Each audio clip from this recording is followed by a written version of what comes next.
వెండిగో story part 3. ప్రియ రూపంలోకి మారిన ఈ వెండిగో తిరిగి తిరుపతికి వస్తుంది. అలా తిరుపతికి వచ్చాక ప్రియ ఫస్ట్ చంపింది ఈ లారీ డ్రైవర్నే. ఇప్పుడు మదనపల్లి పోలీస్ స్టేషన్కి ఒక పేరెంట్స్ వచ్చి, సార్ మా పాప నిన్న రాత్రి నుండి కనిపించట్లేదు అని కంప్లైంట్ ఇస్తారు. పోలీసులు ఆ సిటీ అంతా పరిశీలిస్తారు.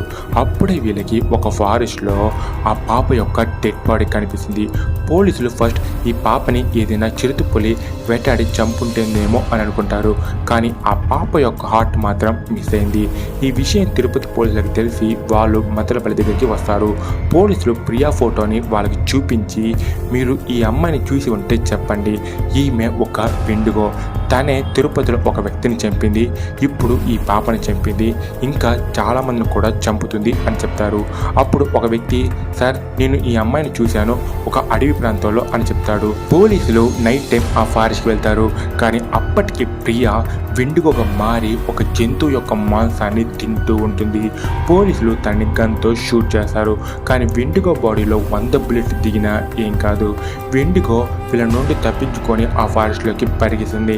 ఇంకా దాన్ని చంపాలంటే ఒకటే మార్గం అని ఆ ఫారెస్ట్ని తగలబెట్టేస్తారు. ఆ మంటలకి జంతువులతో పాటు ఆ వెండిగో కూడా మరణిస్తుంది.